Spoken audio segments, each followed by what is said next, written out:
오늘은 5월 8일입니다. 어버이날인 동시에 어버이 주일입니다. 오늘 우리가 봉독한 말씀은 10계명 중에 제5계명이죠. 5번째 계명입니다. 이 5번째 계명은 앞에 4계명과 연결이 되고 뒤에 나오는 5계명과도 연결이 되는 계명의 말씀입니다. 왜냐하면 부모란 우리 육신의 근본이 되는 분이시기 때문입니다. 또 우리가 부모로부터 계속 거슬러 올라가면 결국 하나님께 이르게 됩니다. 그래서 우리가 부모를 공경하고 사랑하는 문제는 하나님을 공경하고 사랑하는 문제와 연결이 되어 있고 이웃을 공경하고 사랑하는 문제와 연결이 되어 있습니다. 율법인 10계명은 네 마음을 다하고 뜻을 다하고 힘을 다하여 하나님을 사랑하라는 것과 네 이웃을 네 몸과 같이 사랑하라는 이 두 가지로 요약할 수가 있습니다. 어떤 사람은 이 10계명이 신약에 와서 다 파하여졌다고 말하는데 하나님의 말씀인 율법을 그렇게 한마디로 말하기는 어렵습니다. 왜냐하면 사도 바울은 에베소서 6장의 말씀을 기록할 때 부모를 공경하는 문제에 대해서 이 계명을 그대로 인용하여 기록하고 있기 때문입니다. 에베소 6장 1절에서 3절까지 보면 자녀들아 주 안에서 내 부모에게 순종하라. 이것이 옳으니라. 내 아버지와 어머니를 공경하라. 이것은 약속이 있는 첫 계명이니 이로써 네가 잘되고 땅에서 장수하리라고 말씀하고 있습니다. 10계명을 그대로 인용하고 있어요. 그러므로 계명인 율법 폐기론자나 도덕률 폐기론자나 이 도덕적인 어떤 선행을 폐기하는 자는 비성경적인 주장을 하는 자들입니다. 이단 사상이죠. 마태복음 5장 17절 18절에 보면 우리 예수님께서 말씀하신 대로 율법은 1.1획도 없어지지 아니하고 다 이루어지고 완성된다고 하셨습니다. 내가 율법이나 선지자를 폐하려 온 줄로 생각하지 말라. 폐하려 온 것이 아니요 완전하게 하려 함이라. 진실로 너희에게 이르노니 천지가 없어지기 전에 율법의 1.1획도 결코 없어지지 아니하고 다 이루리라고 말씀하고 있습니다. 예수 그리스도로 말미암아 율법이 완성되어졌고 다 이루어짐으로 결코 폐하여진 것이 아닙니다. 율법이 있을 때 은혜가 되는 줄로 믿습니다. 은혜는 율법을 완성하는 것입니다. 율법의 완성은 은혜로 말미암아 되어지는 것입니다. 그래서 율법과 은혜와 율법이 함께 공존하고 있는 것입니다. 오늘 본문에서 내 부모를 공경하라는 율법은 하나님께서 우리에게 베풀어 주신 은혜로 완성될 수가 있습니다. 오늘 본문을 보면 내 부모를 공경하라. 그리하면 내 하나님 여호와가 내게 준 땅에서 네 생명이 길리라. 다른 곳에서는 네가 이 땅에서 잘되리라 라고 말씀하고 있습니다. 그러면 오늘 주신 제5계명인 이 율법에서 하나님께서 우리에게 주신 은혜가 무엇입니까? 오늘 어버이날, 어버이 주일에 하나님께서 우리에게 주신 이 5계명으로 말미암아 우리에게 주신 은혜를 생각하며 은혜를 받기를 간절히 원합니다. 그 은혜는 존경스러운 부모를 주셨다는 사실입니다. 부모를 주신 것 자체가 우리에게 은혜입니다. 하나님께서는 이 땅의 자녀들에게 큰 은혜로 부모를 공경의 대상으로 주신 것입니다. 여기에 공경이란 단어의 원어는 카바드라는 단어인데 그 뜻을 보면 존경하다, 영화롭다, 존귀하다, 무겁다라는 뜻을 가지고 있습니다. 어떤 사람의 삶이 존경과 관심과 순종을 받을 만하다는 뜻을 가지고 있는 것입니다. 특히 존경이란 말의 원어의 뜻 가운데 무겁다라는 뜻을 가지고 있는데 이것의 의미는 가치가 있거나 인상적인 의미에 있어서 무게가 있고 중량감이 있고 중압감이 있다는 뜻입니다. 다시 말하면 부모의 삶이 가치 면에서 인상적이고 부모가 평생에 걸쳐 자녀에게 행하신 삶을 보면 그 삶이 존경스럽고 존귀하고 관심과 순종을 받을 만한 것이라는 것입니다. 부모의 명령이나 소원, 교훈, 멘토 등을 가볍게 흘려듣지 말고 거기에 신중히 귀를 기울여서 부모의 필요한 바를 채우는 것이며 나아가서 부모에게 상당한 결점이 있더라도 그것까지도 가볍게 여기지 말고 존경으로서 감싸는 것을 의미합니다. 그리고 부모로서 지위와 부와 장수를 누리는 자는 일반적으로 의로운 삶에 대한 정당한 보상으로 하나님이 주신 것이라고 성경은 말하고 있습니다. 때문에 이런 것을 가진 자를 부모로 주셨다는 것은 하나님께서 주신 은혜로서 공경과 존경하는 것은 자녀된 자들로서 너무나 당연한 결과입니다. 불신자들 중에는 기독교를 가리켜 불효의 종교라고 합니다. 조상도 모르고 뿌리도 모르는 종교를 가지고 있다고 합니다. 그러나 이것은 기독교를 정말 모르는 사람의 말이요, 잘못된 생각에서 나온 말입니다. 핍박하기 위해서 하는 말이죠. 기독교는 어느 종교의 가르침이나 윤리 사상보다도 완전하고 높은 차원의 효도를 강조하며 주장하고 건면하며 교훈하고 있습니다. 오늘 본문은 십계명의 대인 계명 중 사람과 관계된 계명 중에 첫 계명으로서 주어진 것인데, 그 이유는 부모를 공경하는 것이 이웃에 대한 다른 모든 계명보다도 더 중요하다는 것을 의미하며 인륜에 관한 모든 윤리의 기초가 되기 때문입니다. 구약 성경에서 이스라엘 백성들이 지극히 공경해야 될 두 대상이 있는데, 그 대상은 하나님과 부모입니다. 하나님을 경외하고 공경할 때 하나님은 우리에게 그저 하나님 되심 자체가 공경의 대상이 되듯이, 자녀들에게는 부모는 부모됨의 자체로 존경스러운 존재입니다. 그래서 하나님은 우리의 부모가 모든 자녀들에게 존경스러운 부모로 주셨다는 것입니다. 할렐루야. 한국 여자 정구 소프트 테니스죠. 정구의 간판 스타인 안성시청 소속의 김경년 선수가 있습니다. 2006년 카타르 도하에서 열린 아시안 게임에서 연식 정구 단체전에서 금메달을 땄습니다. 이 선수가 금메달을 딴 소식을 접한 모 방송국 기자가 인터뷰를 했습니다. 그런데 이 김경년 선수의 아버지는 소아마비 장애로서 한쪽 다리를 심하게 절고, 어머니는 청각장애인, 말을 못 듣는 청각장애였습니다. 기자는 부모가 이처럼 장애가 있다는 것이 당신 인생에 문제가 되지 않느냐고 묻자, 이 선수는 이렇게 대답했습니다. 내 부모가 장애가 있다는 것이 나에게는 조금의 문제도 되지 않았습니다. 나는 그렇게 장애가 있음에도 불구하고 나를 훌륭하게 키워주신 부모님을 사랑합니다. 부모님을 자랑합니다. 부모님을 존경합니다. 라고 했습니다. 장애가 있는 부모든 약점을 가지고 있는 부모든 부모는 부모이기에 존경스럽고, 그런 부모를 하나님께 주셨으니 존경하며 자랑한다고 했습니다. 사랑하는 여러분, 우리에게 부모가 있다는 것도, 부모가 우리를 키워주셨다는 것도, 우리가 이 자리에 앉아서 예배를 드릴 수 있는 사람으로 키워주신 이 놀라운 은혜만 해도 감사하고 자랑하고 존경할 만합니다. 좀 오래된 이야기지만 우리의 감동을 주는 일화가 있습니다. 일제시대에 이흥렬이라는 청년이 있었습니다. 그는 일본에 음악 공부를 하기 위해 유학을 갔습니다. 그런데 피아노가 없어서 음악 공부가 잘 되지 않았습니다. 그래서 어머니에게 편지를 썼습니다. 어머니, 피아노가 없어서 음악 공부를 잘 할 수가 없으니 피아노 한 대를 사주십시오라고. 그 어머니는 아버지 없이 홀로 아들을 공부시키느라고 유학까지 보내면서 너무나 형편이 어려운데 피아노를 살 만한 돈을 마련하기가 엄청 힘들었습니다. 그러나 아들의 편지를 받고 난 그 순간부터 어머니는 산에 가서 당시에 땔감이었던 솔방울을 모아서 팔기 시작했습니다. 수십만 개, 수백만 개의 솔방울을 주어 그것을 팔아 그 당시의 돈으로 큰 목돈을 만들었는데 400원을 만들어서 아들에게 송금을 해 주었습니다. 이흥렬은 그 돈으로 야마하 피아노를 사서 이제는 늘 피아노를 치면서 연습을 했습니다.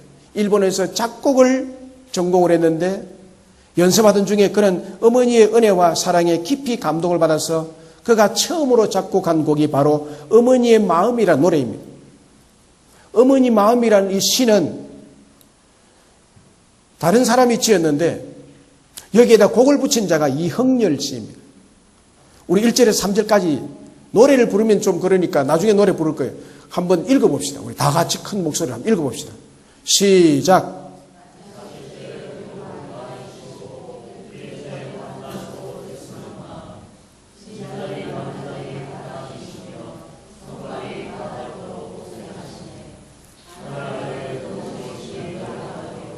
어머니의 희생은 가히 없으라. 어려선 안고 업고 얼려주시고 자라선 뭉기되어 기다리는 마음, 알을 쌓아 그를 뗄사 자식 생각에 고우시던 이마 위에 주름이 가득 이 땅 위에 그 무엇이 높다 하리요. 어머니의 정성은 지극하여라. 사람의 마음속엔 온 가지 소원, 어머니의 마음속엔 오직 한 가지, 아낌없이 일생을 자식 위하여 살과 뼈를 깎아서 바치는 마음, 이 땅에 그 무엇이 거룩하리요. 어머니의 사랑은 거지없어라. 어머니의 끝없는 희생, 어머니의 지극한 정성, 어머니의 뼈를 깎는 사랑이 있기에 부모는 우리에게 존경스러운 존재입니다. 이런 존경스러운 부모를 우리에게 주신 줄로 믿습니다. 그러면 부모를 공경해야 할 이유가 무엇입니까? 그 이유는 부모의 희생이 있기 때문에 공경하라 하였습니다. 아무나 공경하라는 것이 아닙니다.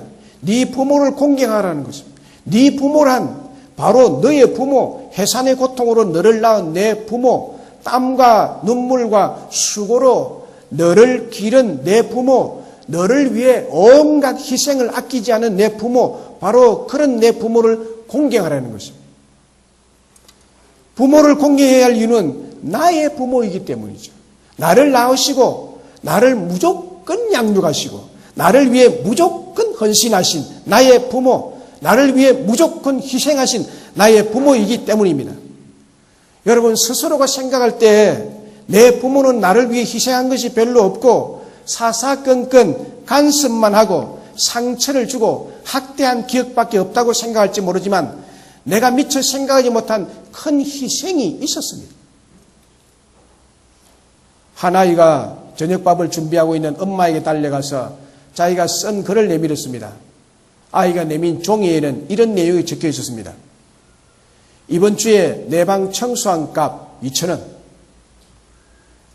가게에 엄마 심부름 다녀온 값 1,000원, 엄마가 시장 간 사이에 동생을 봐준 값 3,000원, 쓰레기 내다 버린 값 1,000원, 아빠 구두 닦은 값 3,000원, 거실 청소하고 빗자루 질한 값 2,000원, 전부 합쳐서 12,000원. 청구서를 내미듯이 아이는 엄마에게 종이를 내밀었습니다. 그래도 말 잘 들었네요. 여러 가지 많이 했네, 이 아이는 보니까. 요즘 아이는 이거 안 해요. 근데 이걸 해놓고 이제 청구를 했어요, 어머니한테. 엄마는 기대에 부풀어 있는 아이의 얼굴을 뻔히 쳐다보시더니 연필을 가져와가지고 아이가 쓴 종이 뒷면에다 이렇게 적어주었습니다. 너를 내 뱃속에 10달 동안 데리고 다니던 값 무료. 네가 아플 때 밤을 새워가며 간호하고 널 위해 기도한 값 무료. 널 키우며 지금까지 여러 해 동안 힘들어하고 눈물 흘린 값 무료. 장난감, 음식, 옷, 그리고 심지어 네 코 풀어준 것까지도 무료. 유치원, 학원, 널 공부시키느라 들어간 모든 값도 무료. 이 모든 것 말고도 너에 대한 내 진정한 사랑까지 전부 무료. 아이는 엄마의 글을 다 읽더니 갑자기 눈물을 주르르 흘리면서 엄마의 품으로 달려들었습니다. 그리고 이렇게 말했습니다. 엄마 사랑해. 그리고는 연필을 들고 그 청구서에 큰 글씨로 이렇게 썼습니다. 전부 다 지불되었어. 그렇습니다. 아이를 낳아 놓기만 하면 저절로 크는 것이 아니죠. 자녀인 여러분들이 지금 이만큼 성장한 배후에는 분명 여러분이 알지 못하고 보지 못한 부모의 희생이 있었던 것입니다. 아이를 키우기 위해 부모는 물질도 사랑도 자신의 젊음도 아낌없이 다 내어주었습니다. 잠 못 이루고 마음 졸이며 눈물 흘리고 땀 흘리며 수많은 대가를 지불했고 지금도 지불하고 있습니다. 식물이 땅으로부터 물과 영양분을 빨아먹으면서 자라는 것처럼 자녀는 부모의 그런 희생을 빨아먹으면서 자라난 것입니다. 만약에 오늘까지 여러분 중에 부모의 희생을 생각하지 않고 부모가 못해준 것만 생각하고 없는 것만 생각하고 상처만 생각한다면 부모를 공경할 수가 없죠. 이런 잘못된 생각을 버리시고 오늘 말씀을 드리는 대로 부모의 희생은 사실이며 그것을 생각하며 공경하시기를 주의 이름으로 축원합니다. 부모는 자녀를 위해 주고 또 주며 자신은 점점 더 힘이 없어지고 얼굴에 주름이 늘어가고 늙어갑니다. 반면에 자녀는 부모의 그 희생을 먹고 점점 더 힘을 얻고 자라나 마침내 인생의 꽃을 피우게 되죠. 그러므로 이처럼 자녀를 위해 희생하는 부모는 공경받아 마땅할 것입니다. 또한 부모를 공경해야 될 이유가 뭡니까? 하나님의 축복이 약속되어 있기 때문입니다. 오늘 본문을 보면 내 부모를 공경하라. 그리하면 내 하나님 여호와가 내게 준 땅에서 네 생명이 길리라. 건강하리라. 병이 없으리라 그 말입니다. 부모 공경하면 너에게 병을 제하여 주고 병원에 입은 날이 없도록 해주고 네 생명을 길게 장수하게 하리라. 신명기 5장 16절에는 너는 내 하나님 여호와께서 명령한 대로 내 부모를 공경하라. 그리하면 네 하나님 여호와께서 내게 준 땅에서 네 생명이 길고 복을 누리게 될 것이니라. 할렐루야. 하나님은 그저 네 부모를 공경하라고만 말씀하지 않으셨습니다. 그 뒤에 그리하면 하나님이 내게 준 땅에서 네 생명이 길게 될 것이고 네가 잘되고 형통한 축복을 받게 될 것이라고 약속하고 있습니다. 에베소 6장 2절 3절에 보면 내 아버지 어머니를 공경하라. 이것은 약속이 있는 첫 계명이니 약속이 있는 첫 계명이니 이로써 네가 잘되고 땅에서 장수하리라. 믿으시면 아멘. 부모를 공경하는 것은 10계명 중에서도 축복된 약속이 있는 첫 계명입니다. 유일한 계명입니다. 다른 계명에는 약속이 붙어 있지 않아요. 하지 마라, 하지 마라, 하지 마라, 하지 마라. 그러나 부모 공경에는 부모를 공경하라, 하라고 했고 그리고 축복이 약속되어 있는 이 계명입니다. 어떤 축복이 약속되어 있습니까? 네가 잘 될 것이다. 하는 모든 일들이 형통하게 될 것이라는 약속입니다. 또한 네가 이 땅에서 장수하게 될 것이라고 약속합니다. 요절하는 사람이 없을 것이라 자식 중에. 부모를 공경하는 자를 하나님이 이렇게 축복해 주시겠다고 약속하고 계십니다. 이런 축복을 보장한 계명은 제5계명뿐인데 그 이유가 뭐냐면 부모를 공경하는 사람을 하나님이 얼마나 기뻐하시는지를 말해주는 것입니다. 부모를 공경하는 사람을 하나님이 얼마나 귀하게 여기시는지를 보여주는 것입니다. 하나님은 부모를 공경하는 사람을 너무나 기뻐하시기에 그 사람에게는 내가 보상으로서 반드시 복을 내리실 건데 이 땅에서 잘되고 장수의 복을 내가 주겠다. 할렐루야. 성경의 부모를 공경해서 축복받은 대표적인 인물을 든다면 룻을 들 수 있습니다. 룻은 처음에는 그렇게 축복된 인생이 아니었습니다. 이방인 여인입니다. 그녀는 요즘 말로 하면 국제 결혼을 한 여인인데 그런데 그 남편이 젊은 나이에 자녀 한 명 없이 일찍 죽어버렸기 때문에 룻은 생가부가 되었습니다. 참으로 불쌍한 인생이 아닐 수 없습니다.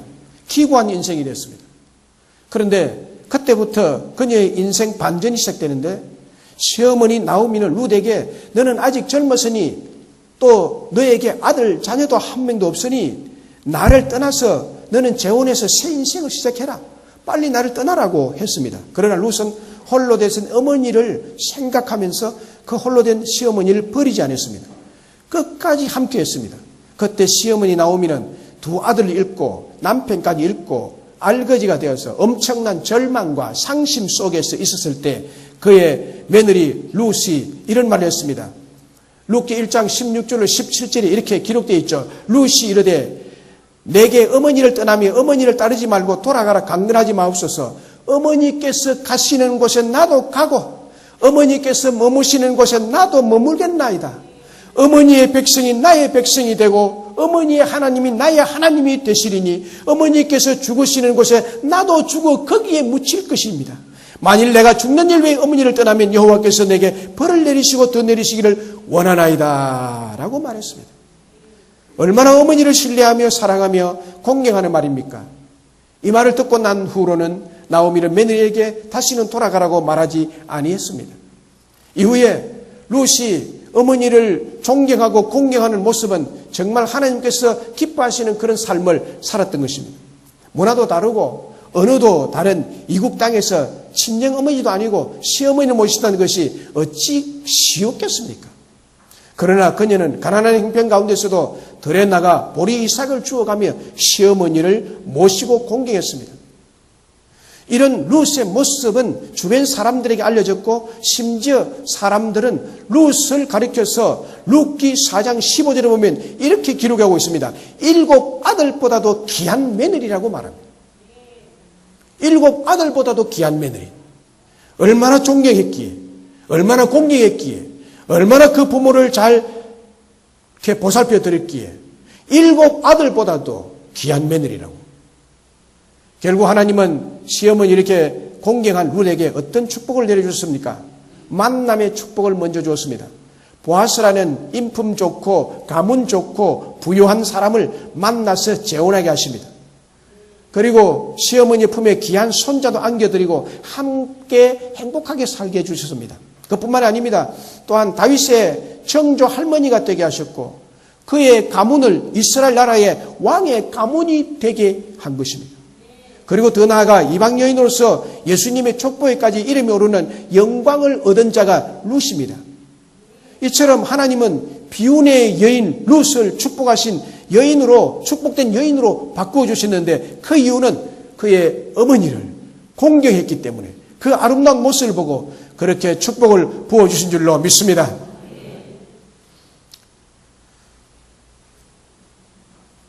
한국 최초의 시각장애인으로서 박사가 된 사람, 시각장애인으로서 미국 백악관 차관보까지 역임한 강영호 박사를 다 아실 것입니다. 지금은 고인이 된 강영호 박사에게는 강진석, 강진영 두 아들이 있습니다. 이 두 아들은 비록 아버지가 시각장애였지만 한 번도 아버지를 부끄럽게 생각해 본 적이 없었다고 합니다. 늘 아버지를 존경하고 아버지를 공경하고 자랑스럽게 여겼습니다. 특별히 강진석은 나의 가장 존경하는 사람, 나의 아버지라는 제목의 감동적인 수필을 써서 하버드 대학에 합격한 사람입니다. 이 강진석은, 강영호 박사의 아들 강진석은요, 하버드 대학 의대 출신인데 어떻게 합격됐는가 하면 나의 가장 존경하는 사람, 나의 아버지라는 글을 너무나 감동스럽게 미국 사람이 볼 때, 그 교수들이 볼 때 너무나 감동적인 글을 썼기 때문에 이 사람이면은, 이 사람 정도면 이런 마음을 가진 부모에게, 아버지에게 이런 마음을 가진 자는 우리 하버드 대학에서 공부시킬 만하다 해서 합격시킨 것입니다. 아들 강진석은 4살 때부터 늘 아버지를 위해 기도했다고 합니다. 하나님, 우리 아빠가 앞을 볼 수 없으니 꼭 눈을 떠서 앞을 보게 해 주세요. 다른 아이들처럼 아버지가 앞을 볼 수 있어서 함께 야구도 하고 함께 극장에도 가는 것이 소원으로서 기도했습니다. 어느 날 그가 아버지께 물었습니다. 아빠, 어떻게 하면 아빠가 앞을 볼 수 있나요? 그때 아버지가 말했습니다. 진석이가 나중에 안과 의사가 돼서 아빠를 고쳐주면 되잖아? 아버지의 이 한마디에 그는 안과 의사가 되기로 결심하였고 그 결심은 그 후 한 번도 흔들리지 않았습니다. 아버지를 직접 치료해주고 싶었습니다. 이렇게 시각장애인 아버지를 위해 4살 때 안과 의사가 되기로 결심했던 그는 32년 후에 워싱턴 DC 안과 의사협회의 최연소 회장이 되었습니다. 또한 미국 전체 안과의사 협회로부터 올해의 의사상을 수상하기도 하고 월간지 워싱토니아의 2010년 가장 뛰어난 베스트 안과의사로 선정되기도 합니다. 이처럼 하나님은 장애인 아버지였지만 한 번도 업신여기지 아니하고 평생의 부모를 공경한 그의 아들 강진석을 훌륭한 안과의사로 이 땅에서도 잘되는 축복, 안과의사로 축복해 주시고 성공하게 하신 것입니다. 할렐루야. 물론 미국 내에 성공한 교포들이 이야기가 참 많지만 그는 미국인들까지도 존경을 받으면서 성공한 인물이 된 것입니다.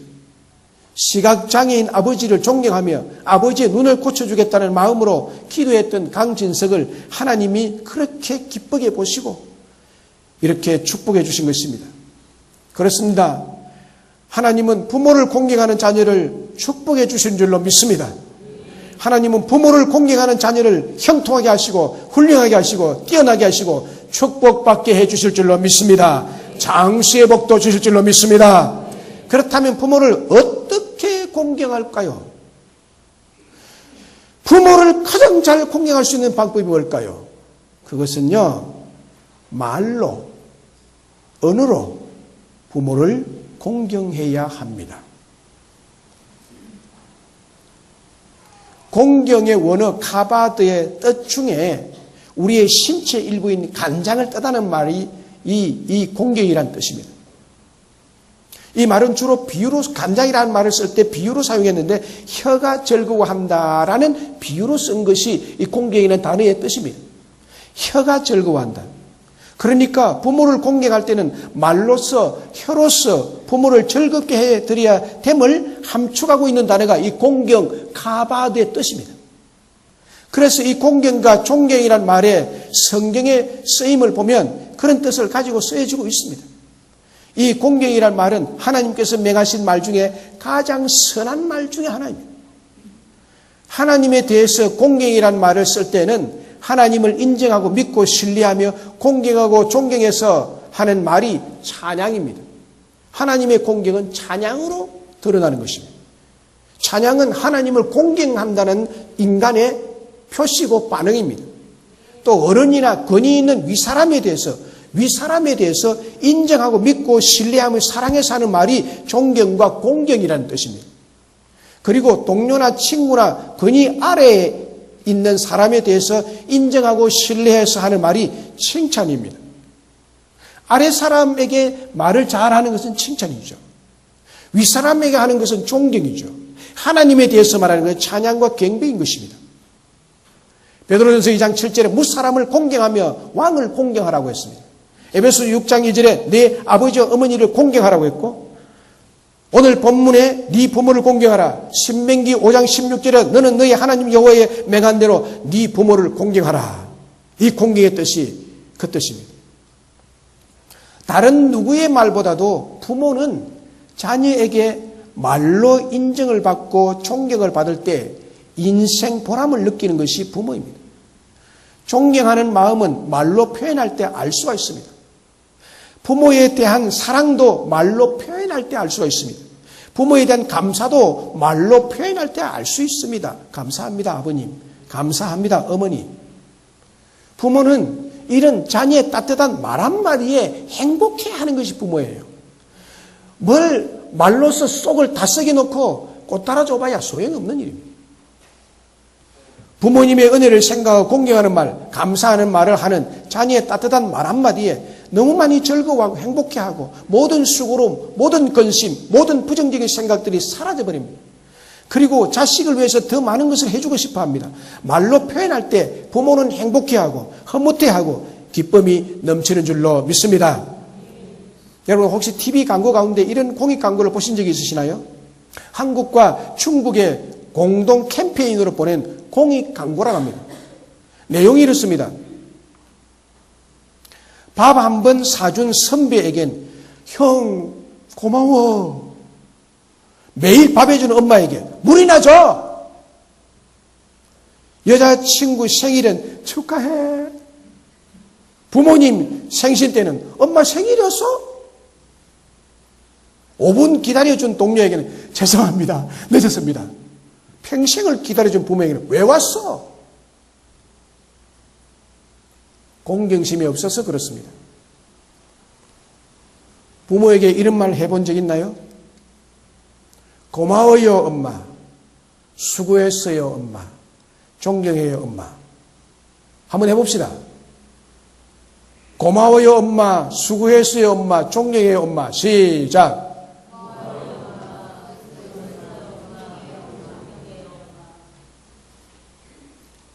이 말 한마디가 효도예요. 효도가 딴 데 있는 건 아니에요. 말로 부모를 공경할 수 있습니다. 말로 부모를 존경할 수 있습니다. 말로 부모의 수고를 인정해 드릴 수 있습니다. 말로 고마움을 표현할 수 있습니다. 대부분의 자녀라면 부모에 대한 고마운 마음, 사랑의 마음을 다 가지고 있죠. 그런데 부모가 너무 편하다 보니까 도리어 상처되는 말을 하기 쉽습니다. 너무 편하다 보니까 툭툭 차가운 말을 내뱉습니다. 아닙니다, 여러분. 그러면 안 됩니다. 가까울수록 존경해야 되고 편할수록 존경해야 되고 아버지니까 어머니니까 존경해야 될 줄로 믿습니다. 말 한마디라도 효도의 말을 하고 따뜻한 말 한마디, 부모 존경의 시작입니다. 우리는 말로 부모님을 기쁘게 해드릴 수가 있습니다. 말로 부모님을 행복하게 해드릴 수 있습니다. 말로 부모님을 공경할 수가 있습니다. 그렇다면 어떤 말로 부모를 공경할 수 있을까요? 따뜻한 인정언어로 부모를 공경할 수 있습니다. 인터넷에 부모님에게 상처를 주는 말과 부모님에게 행복을 주는 말이 있어서 여러분에게 소개를 합니다. 부모가 가장 상처받는 말은 뭐냐? 나한테 해준 게 뭐예요? 이런 말 참 잘하죠. 화난다고. 엄마 아빠 때문에 창피해 죽겠어요. 모르시면 가만히나 계세요. 뭐 이런 말이에요. 난 아버지처럼 살지 않겠어요. 이게 다 엄마 아빠 때문에 이렇게 된 거란 말이에요. 이런 말. 자식을 위해 허리가 휘어지도록 이랬건만 이런 말을 들으면 부모는 억장이 무너지고 요새 말로 하면 뚜껑 열립니다. 부모의 수고를 인정해 주지 않고 무시하는 이런 말들은 부모의 마음에 큰 상처를 주게 됩니다. 반면에 부모에게 행복을 주는 말은 뭐냐? 세상 누구보다도 우리 부모님을 존경해요. 이 말. 제가 세상에서 가장 존경하는 두 분이 계십니다. 아빠와 엄마예요. 다 부모님 덕분이지요. 라는 말. 이제야 부모님 마음 알겠어요. 라는 말. 엄마 아빠가 제 부모님이라는 사실이 너무나 자랑스러워요. 라는 말. 이거를 들을 때요. 부모가 가장 기뻐해요. 부모님의 그 수고를 인정해서 부모님 덕분이다 라고 말하고 부모의 존재 가치를 인정해서 부모를 존경합니다는 말. 부모의 능력을 인정해서 부모님은 최고이십니다. 자랑스럽습니다는 말. 부모는 이런 따뜻한 인정 언어를 들을 때 그 마음에 행복의 꽃이 피어납니다. 내 자식 내가 참 잘 키웠구나 라는 생각이 들어요. 바로 이러한 따뜻한 인정으로 부모를 공경해 드릴 수가 있습니다. 또한 어떤 말로 부모를 공경할 수 있을까요? 부모와 대화를 많이 나눔으로 공경할 수가 있습니다. 핵가족 시대에 독거 노인이 늘어나고 외롭게 노년을 지내는 분들이 많아지고 있습니다. 노년에 견딜 수 없는 고통은 역할 상실이라는 것입니다. 이걸 못 견딘대요. 자녀도 노년에 부모를 필요로 하지 않잖아요. 그래서 어느 요양원에 그냥 넣어버려요. 옛날 같으면 큰아들이나 작은 아들 방에다가 모셔놓고 삼시세끼 보살펴 드리고 혹은 기지개를 이렇게 갈아드리는데 요즘 뭐 너무 필요 없어요. 그냥 요양원에 집어넣어버려. 막 그게 서로 편하고요 또. 현대는 그러니까 그럴 수 있을 거예요. 그러나 사회에서도 노인이 설 자리가 없어요. 아침 일찍 일어나도 할 일이 없는 노인들의 삶은 온종일 지루하고 고통 자체입니다. 한 달, 두 달도 아니고 10년, 20년 혼자 지내다 보면 밥맛도 없고 살맛도 나지 않습니다.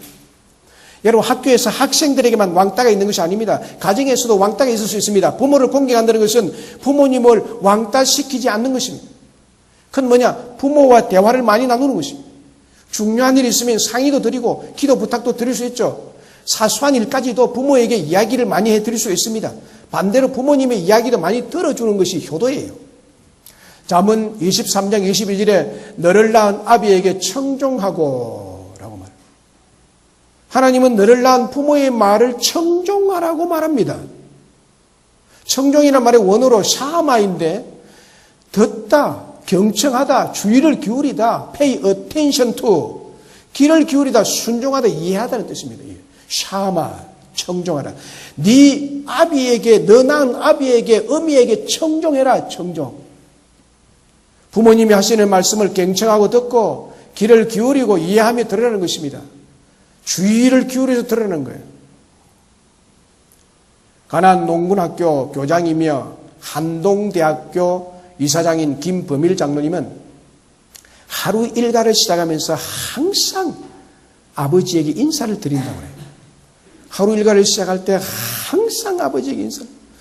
또 하루 일과 끝나면 그날에 있었던 일을 소상히 아버지에게 이야기한대요. 그 가난 농군학교에 입학한 사람들 그런 얘기들 프로그램 지나가다가 뭔가 실수하고 혹은 잘된 것 이런 것들은 막 이야기하고 아버지 참 웃기죠. 뭐 이런 이야기를 한대요. 하다못해 오랜만에 영화 한 편을 가족이 보러 가도 일부러 늙으신 아버지 앞에 허락을 받고 간대요. 그렇게 했던 이유는 아버지가 그것을 기뻐했기 때문이라고 합니다. 그렇습니다. 부모는 자녀와 말하고 싶어, 대화를 나누고 싶어, 자녀의 사소한 것까지도 궁금해하는 것이 부모예요. 많이 멀리 떨어져 있는 자녀일수록 더 그래요. 많이 이야기해드리고 또 많이 들어드리며 대화를 많이 나누는 것이 부모 공경인 줄로 믿습니다. 우리는 부모님에게 따뜻한 말을 할 수 있죠. 부모님이 나에게 해준 것, 헌신에 비하면 말 한마디 하는 것이 뭐가 그렇게 어렵습니까? 그 말 한마디에도 부모는 행복해하고 말 한마디에도 부모는 힘을 얻게 됩니다.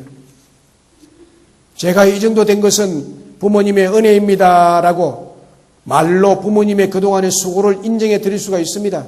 부모님 존경합니다, 감사합니다라고 말로 부모님께 존중을 표현해 드릴 수가 있습니다. 따뜻한 말 한마디가 효도입니다.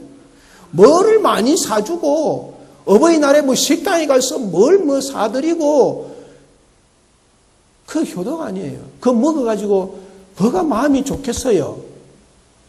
가슴을 찢어놓는 말을 평소에 막 하면서 어버이날에 밥 한 끼 잘 사주고 옷 한 벌 사준다고 그게 진정한 효도냐? No.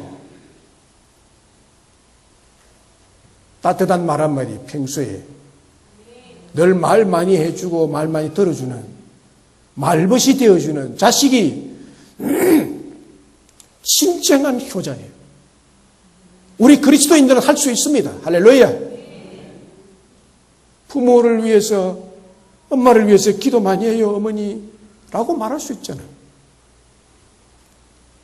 조선시대 초기 문관으로서 강원도 관찰사였던 시인 정철은 이런 글을 남겼습니다. 어버이 살았을 때 섬기기란 다하여라. 지나간 후면 애달퍼다 의하리. 평생에 고쳐 못할 일 이뿐인가 하노라. 부모님 살아생전에 섬기기를 다해라. 돌아가신 후에는 후회해도 소용이 없다는 것이죠. 효도의 기회는 그리 많지 않습니다. 부모님은 우리를 오래 기다려주지 않기 때문입니다. 노래로 자신의 어머니에게 마음을 전하는 이 용약 일병의 노래를 한번 들어봅시다. 군에 가서 어머니를 생각하면서 노래를 불렀어요. 자, 동영상 잠시 한번 보고 설교를 듣겠습니다.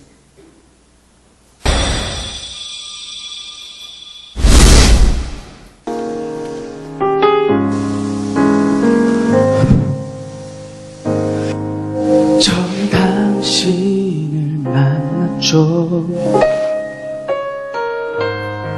만나자마자 울었죠. 기뻐서 그랬는지 슬퍼서 그랬는지 기억도 나질 않네요. 엄마 이름만 불러도 왜 이렇게 눈물이 나죠. 너무 소중한 누구보다 아름다운 당신은 나의 어머니. 당신의 모습을 기억할 순 없지만 마지막 모습만은 죽는 날까지 사랑합니다.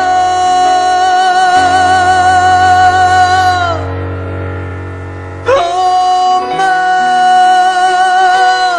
이름만 불러도 왜 이렇게 가슴이 아프죠. 너무 소중한 누구보다 아름다운 당신은 나의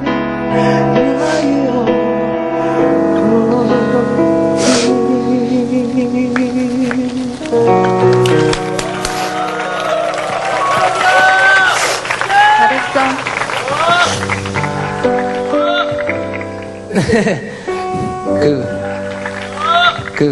두 심사위원들이 오시느라고 심사평을 못하네요.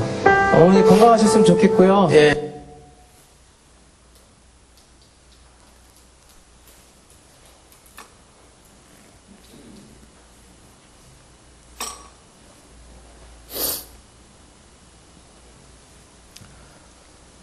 엄마 이름만 불러도 왜 이렇게 눈물이 나죠? 너무 소중한 누구보다 아름다운 당신은 나의 어머니. 우리의 부모도 이 병세의 엄마처럼 자녀를 위해 다 희생하시고 이제 늙고 병들어가는 것입니다. 정말 엄마 이름만 불러도 눈물이 나죠. 이 아들의 노래를 들으며 눈물을 닦는 이 어머니처럼 우리의 부모도 자녀의 따뜻한 말 한마디에 감격하고 행복해하고 힘을 낼 줄로 믿습니다. 우리도 말로 부모님께 행복을 선물해 드리는, 힘을 실어 드리는 여러분 되시기를 주의 이름으로 축원합니다. 말씀을 맺습니다. 존경하는 여러분, 오늘 우리가 들은 하나님의 음성이 뭡니까? 네 부모를 공경하라. 그리하면 네 하나님 여호와께서 내게 준 땅에서 네 생명의 길리라. 네가 잘 되리라. 한 부모는 10자녀를 길러내도 10자녀는 한 부모를 모시지 못한다는 속담이 있지만 아무리 세상이 이 속담처럼 돌아간다고 해도 오늘 우리 믿음의 사람들은 달라야 될 줄로 믿습니다. 우리는 하나님이 주시는 은혜와 사랑과 믿음의 능력으로 부모님을 공경할 수 있는 줄로 믿습니다. 부모님이 내게 베푸신 은혜와 사랑과 희생을 생각할 때 부모 공경은 당연한 일인 줄로 믿습니다. 하나님이 얼마나 기뻐하시고 축복하시는지 그것을 생각할 때 부모 공경은 마땅한 일인 줄로 믿습니다. 다른 어떤 값비싼 선물보다도 우리는 얼마든지 따뜻한 인정하는 은으로 부모님께 행복을 선물해 드리십시다. 좀 더 부모님과 많은 대화를 나눔으로 부모님을 기쁘게 해 드릴 수가 있을 줄로 믿습니다. 오늘도 입을 열어서 부모님을 공경하며 약속된 하나님의 축복도 누리며 살아가는 우리 모두가 다 되시기를 주의 이름으로 축복합니다. 우리 동영상